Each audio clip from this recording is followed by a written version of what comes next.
challenge for Andrew. How will he react to his titles and benefits, if you like, having to move out of Royal Lodge? Well, it's a huge humiliation for him, and also, I think, leaving the house that you have come to know as home, and all that that means, and the work that he does as head of state and other members of the working royal family are doing every day. Inside the silent corridors of the palace, a storm has erupted around Prince Andrew. Once surrounded by loyal aides and royal privilege, the embattled Duke now faces a moment of staggering humiliation. In a shocking turn, members of his own staff are reportedly walking out, refusing to stand by as tensions reach a breaking point. The unprecedented rebellion is sending shockwaves through royal circles and raising troubling questions about what is really happening behind closed doors. How did it come to this? And what does this dramatic walkout mean? The midnight departure from Royal Lodge. Long after darkness settled across Windsor Great Park, an unusual quiet surrounded one of the monarchy's most recognizable private residences. Royal Lodge, a sprawling estate that had been Prince Andrew's home for more than 2 decades, was no longer the secure refuge it once seemed. Instead, the scene unfolding outside its gates carried a very different tone, one that palace insiders would later describe as the beginning of a dramatic and deeply symbolic turning point. In the stillness of that night, moving trucks began appearing near the property. Their arrival was not accompanied by the sort of ceremony usually associated with royal transitions. There were no official photographs, no farewell statements issued from Buckingham Palace, and certainly no public acknowledgement that a senior member of the royal family was leaving behind a residence that had long defined his status. Everything about the moment felt unusually discreet, almost deliberately hidden from view. For more than 20 years, Royal Lodge had functioned as Prince Andrew's personal domain. Located near Windsor Castle and surrounded by the carefully maintained landscapes of Windsor Great Park, the mansion represented far more than just a place to live. It symbolized position, influence, and proximity to the center of royal life. Inside its walls, Andrew had hosted gatherings, managed his schedule, and lived with the full privileges that came with being the Duke of York and the second son of Queen Elizabeth II. But on this particular night in early 2026, the atmosphere around the residence felt strikingly different. Instead of the steady rhythm of royal household activity, the grounds were dominated by quiet logistical movement. Boxes were carried out, personal belongings were loaded into trucks, vehicles moved in and out of the property with careful efficiency, their work conducted under the cover of darkness. To outside observers, the scene suggested something far more complicated than a routine relocation. Palace sources would later describe the entire operation as a form of damage control rather than a traditional royal move. The objective, according to those familiar with the situation, appeared to be simple: move Andrew out of Royal Lodge as quietly as possible and minimize the public attention surrounding the event. The contrast between past and present was impossible to ignore. For decades, Andrew had been one of the most visible members of the royal family. He had accompanied Queen Elizabeth II to official ceremonies, represented the United Kingdom abroad, and occupied a position within the monarchy that once seemed secure. Royal Lodge itself had reflected that standing, a grand residence befitting a senior royal.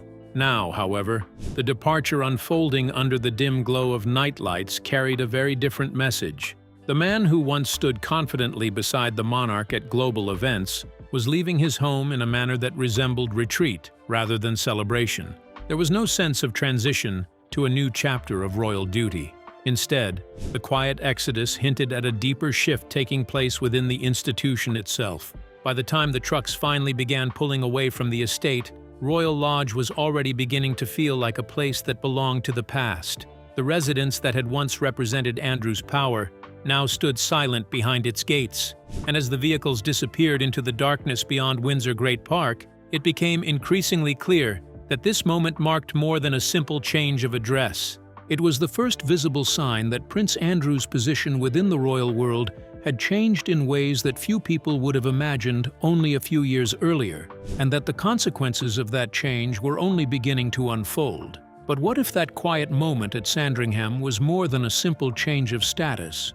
As Prince Andrew's standing inside the royal household suddenly shifted, a deeper question emerged. Was this merely consequence, or the first signal of a far bigger royal reckoning? Let's find out the details. The Sandringham shock inside the royal household. As the quiet departure from Royal Lodge faded into the distance, Prince Andrew's arrival at the Sandringham estate was expected to bring a brief moment of stability. The property, located within one of the royal family's most historic private estates, was meant to serve as a temporary residence, while plans for his longer-term living arrangements continued to develop. From the outside, the move appeared simple enough. A change of address, a quieter setting, a chance for the Duke of York to settle into a smaller household, away from the intense attention that had surrounded his former home near Windsor. But almost immediately after Andrew arrived at the Sandringham property, an unexpected complication began to surface within palace operations. The problem was not related to the building itself or the logistics of the relocation.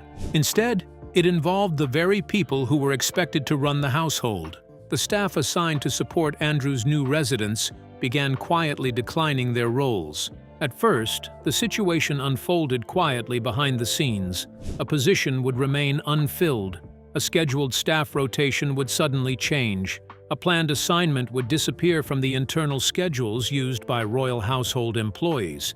Yet, as the days passed, a clearer pattern began to emerge. Members of the palace workforce were choosing not to accept positions connected to Andrew's household. They were not requesting transfers. They were not submitting formal complaints. They were simply refusing the assignments. Within the structured world of royal service, such behavior is almost unheard of. Palace staff members are trained to operate under strict professional standards. Their duty is to serve the monarchy as an institution rather than any individual personality. Personal opinions are expected to remain separate from professional responsibilities. Loyalty and discretion are considered fundamental principles of the job. For that reason, the growing reluctance among staff created a wave of quiet astonishment inside palace corridors. Insiders later revealed that something highly unusual had taken place within internal staffing discussions. Palace employees had reportedly been given permission to decline work connected to Andrew's household if they felt uncomfortable accepting the assignment. In the context of royal operations, where roles are usually assigned without question, such flexibility was remarkable. The practical consequences quickly became visible. Instead of a fully staffed royal residence operating with its usual efficiency, Andrew's Sandringham home began functioning with what insiders described as a skeleton crew. Only a minimal number of employees were present to manage daily responsibilities. Essential tasks were handled, but the level of support looked nothing like the elaborate system that had once surrounded the Duke of York during his years at Royal Lodge. For decades, Andrew had lived with the complete infrastructure of royal life at his disposal. Household staff managed schedules, meals, property maintenance, and countless details that allowed senior royals to move through their daily routines without interruption. The system operated with quiet precision, supported by experienced professionals who understood the rhythms of royal life. Now the situation has shifted dramatically. The prince who once lived at the center of that carefully organized world was finding it difficult to assemble even a modest team willing to work in his household.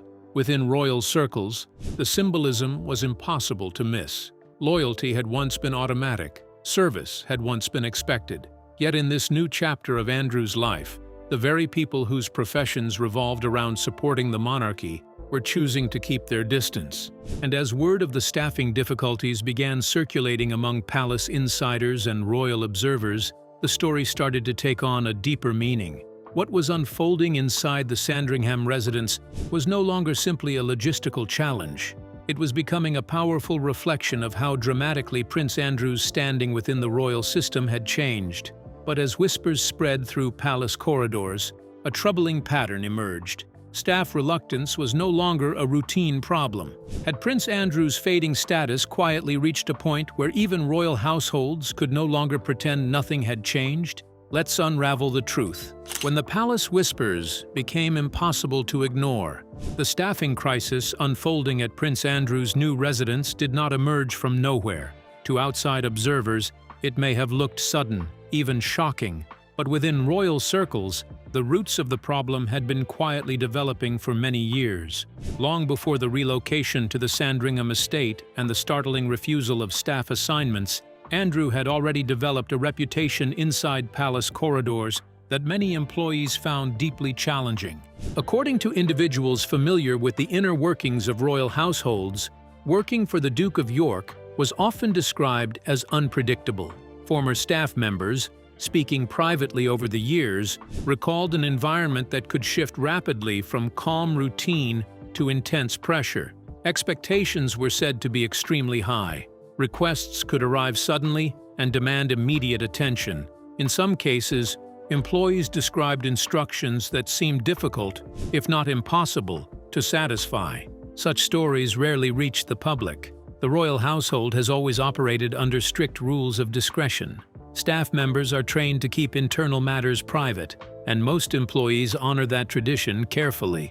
Within palace walls, however, the stories circulated quietly. Conversations between colleagues sometimes touched on Andrew's demanding nature, his sudden bursts of frustration, and the unusual level of staff turnover within his household. Over time, the pattern became increasingly noticeable. Experienced employees would request transfers away from Andrew's team. New staff would arrive and then leave after relatively short periods. Yet while these internal challenges were well known to many within the palace system, they rarely moved beyond those walls. At that stage, Andrew remained a senior royal figure. As the Duke of York and the second son of Queen Elizabeth II, he still carried the influence and authority that came with his position. His public duties, international travel, and high-profile role within the monarchy meant that internal concerns about his management style remained largely contained. Then a far larger controversy entered the picture. The global attention surrounding Jeffrey Epstein brought Andrew's name into headlines across the world. Welcome to the global news on the British royal family of Andrew Mountbatten-Windsor, formerly Prince Andrew, and his connection to the convicted paedophile Jeffrey Epstein. The scandal triggered intense scrutiny that reached far beyond the normal boundaries of royal reporting. Media outlets, investigators, and commentators began examining Andrew's actions, relationships, and past decisions with an intensity rarely directed toward members of the royal family. In that new environment, the palace's ability to shield Andrew from criticism weakened dramatically. Details that once remained hidden behind royal privacy suddenly became part of a much wider public conversation. As the pressure mounted, the whispers that staff had exchanged privately for years began to take on a different weight. Within the royal workforce, attitudes slowly shifted. Employees who once accepted difficult working conditions as part of their professional duty now faced a different reality. The controversies surrounding Andrew had changed how many people viewed his role within the monarchy. By the time the relocation to Sandringham took place, those underlying tensions were already firmly established. What looked like a sudden refusal of staff assignments was in many ways the visible result of years of frustration that had quietly built behind palace doors. The people who had once managed Andrew's household operations were no longer simply enduring a difficult working environment. Instead, they were making a silent but unmistakable decision about where they were willing to place their loyalty and their professional efforts. Yet behind the quiet relocation to Sandringham, something far deeper had already shifted. Staff who once served Prince Andrew were no longer simply enduring tensions. They were choosing sides. Had years of silent frustration finally forced the monarchy to redraw its boundaries? Keep watching. A monarchy redrawing its boundaries. As tensions surrounding Prince Andrew continued to surface within the royal household, another development was quietly taking shape at the highest level of the monarchy. While palace staff dealt with the practical challenges of Andrew's relocation and the growing reluctance among employees to work in his household, King Charles III had already begun guiding the institution toward a different direction. From the moment Charles became king, many royal observers noticed subtle but deliberate changes in how the monarchy presented itself. The new monarch had long supported the idea of a more streamlined royal structure, one that relied on a smaller group of active members to carry out official duties. The concept itself was not entirely new. Even during the final years of Queen Elizabeth II's reign, discussions had already begun about reducing the size of the working royal team in order to modernize the institution and respond to changing public expectations. Under King Charles, however, that vision appeared to gain stronger momentum. The priorities of the strategy seemed increasingly clear. The monarchy would concentrate on a limited circle of senior working royals who actively represented the crown in public life. Greater attention would be placed on accountability and transparency. Most importantly, the institution would seek to distance itself from controversies that risked weakening its credibility. Within that wider transformation, Andrew's position presented a particularly complex challenge. For many years, the Duke of York had been a prominent figure within the royal family. His duties once took him across the world as he represented British interests at international events and official engagements. He attended state occasions alongside other senior royals and was widely seen as an established part of the monarchy's public presence. That situation changed dramatically after the controversies connected to Jeffrey Epstein became global headlines. As public scrutiny intensified, Andrew stepped back from royal duties and gradually disappeared from the regular cycle of official engagements. Even so, the question of where he fit within the monarchy's evolving structure remained uncertain. The answer began to emerge more clearly in October 2025. Buckingham Palace confirmed at that time that Andrew would give up his lease on Royal Lodge, the large Windsor residence that had served as his home for more than 20 years. Prince Andrew is facing increasing pressure to move out of the Royal Lodge at Windsor. Publicly, the announcement appeared straightforward and practical, framed as a routine adjustment within the royal estate. Yet behind the scenes, the decision carried a deeper meaning. Royal Lodge had long symbolized Andrew's place within the royal hierarchy. The siege of Royal Lodge continues. Will Andrew stay or go? Its size, location near Windsor Castle, and connection to royal history made it one of the most significant residences associated with the extended royal family. Leaving that property, therefore, represented far more than a simple relocation. It signaled a visible shift in Andrew's standing within the institution. When he moved to the smaller residence on the Sandringham estate, many observers immediately recognized the symbolism. The new property provided privacy and distance from Windsor's royal center, but it lacked the scale and prominence that Royal Lodge had once represented.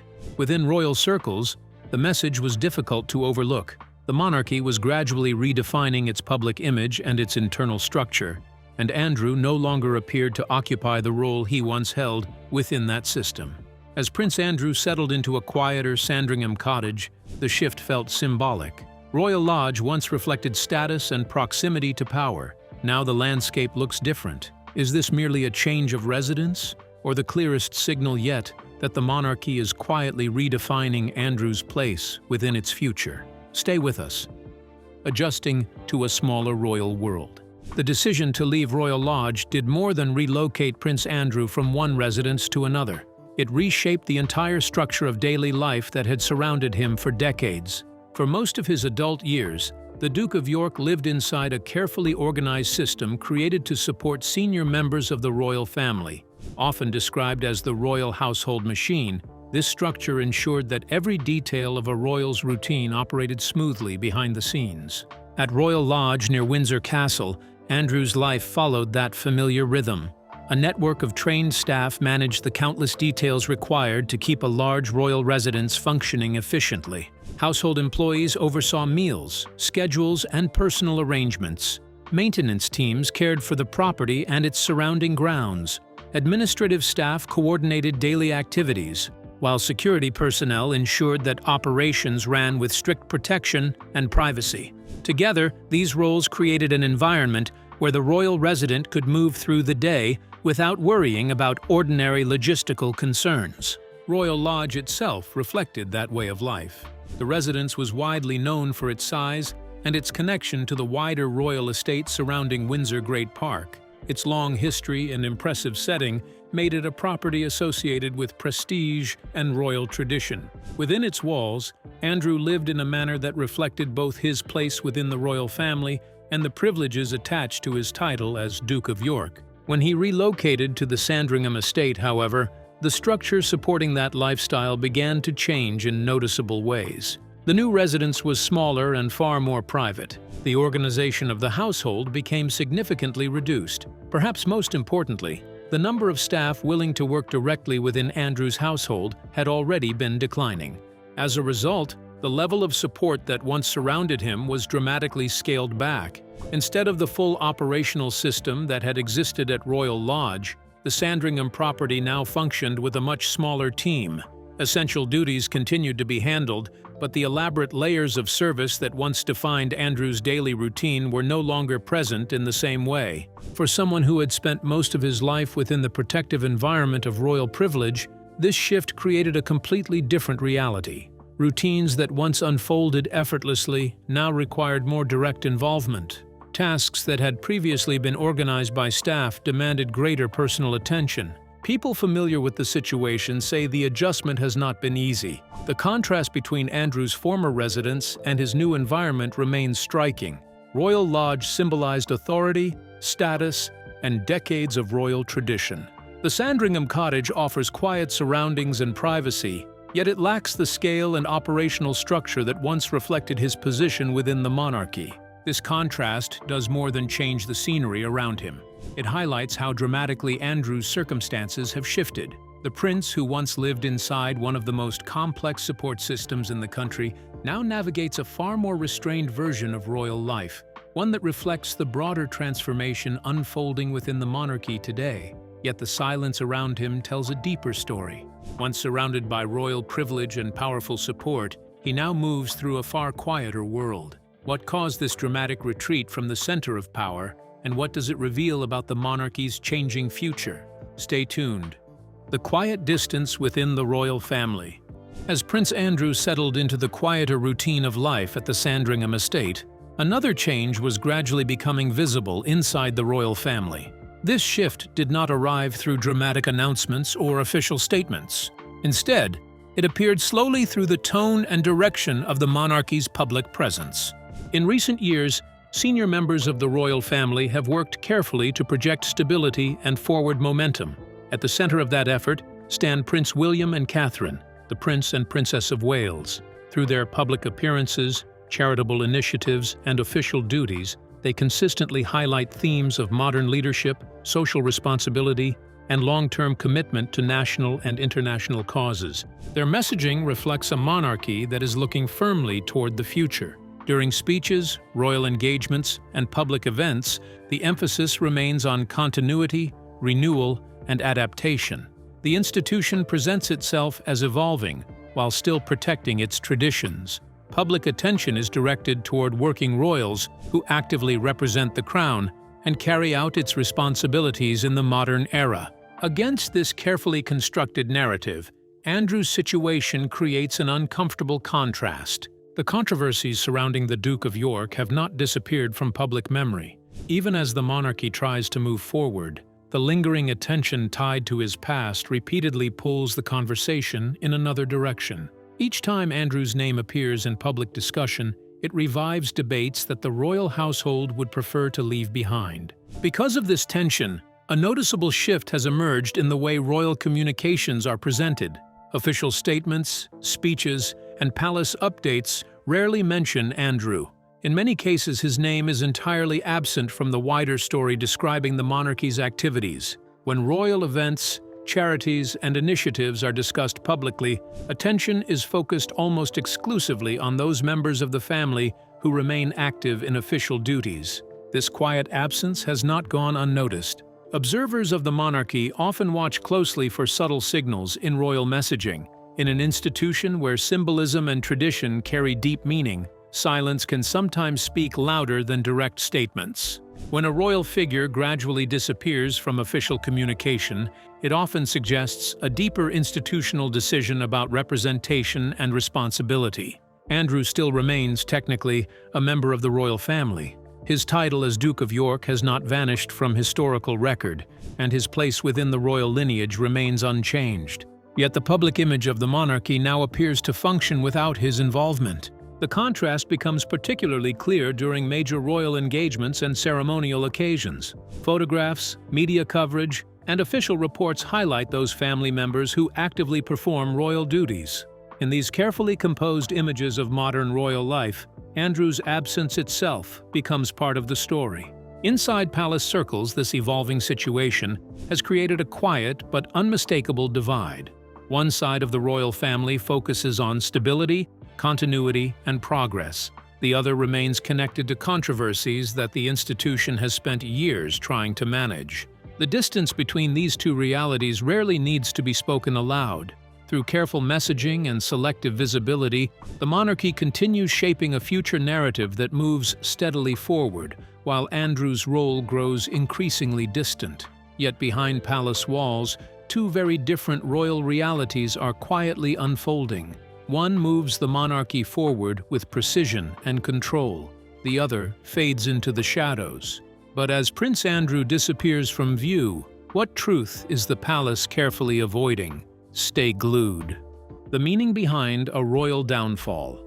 As the quiet distance within the royal family became more visible, another powerful symbol of Prince Andrew's changing position continued to attract public attention. It did not arrive through a dramatic announcement or an official royal decree. Instead, it appeared through a quieter but striking development. Staff members assigned to work in Andrew's household were simply choosing not to serve him.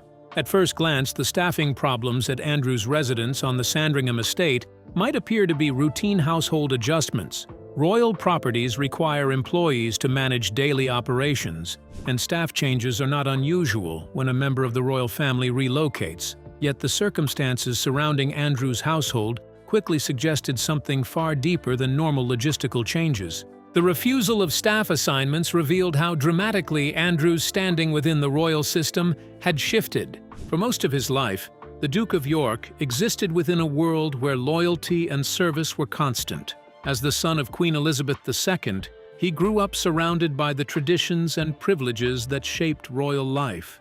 Household staff, security teams, and administrative personnel formed an organized network that supported him throughout adulthood. Their presence allowed him to move through his duties with the quiet assistance that has always surrounded senior members of the monarchy. In that environment, the availability of staff was never a question. It was simply part of how royal life functioned. This reality made the developments at Sandringham all the more remarkable. Reports that palace employees were declining assignments connected to Andrew's household suggested an unusual level of discomfort within royal service. In a profession defined by discretion and dedication to the institution, the idea that staff would prefer not to work for a particular royal figure was highly unusual. For Andrew, the consequences extended beyond daily logistics. They carried a personal dimension that public criticism rarely achieves. Negative headlines from newspapers or commentators can often be addressed through official responses. Institutions, such as the monarchy, have long experience managing external pressure. Personal rejection, however, is far more difficult to manage.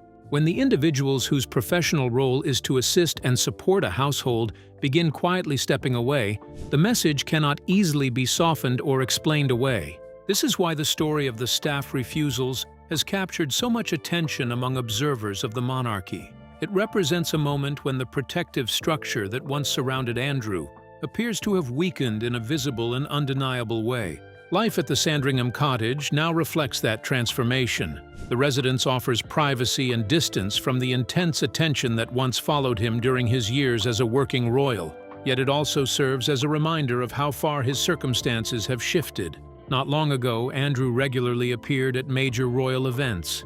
He represented the United Kingdom overseas and played an active role in ceremonial royal life. His residence at Royal Lodge reflected that status and placed him close to the center of royal activity. Today, the contrast is unmistakable. The prince who once moved confidently through the world of royal privilege now lives a quieter life away from the spotlight, a change that continues to shape the way the public understands his place within the modern monarchy. So, what do you think? When a prince loses his home, his staff, and his place at the center of royal life, is it a quiet exile or something even bigger unfolding? Tell us in the comments. Don't forget to like, share, and subscribe.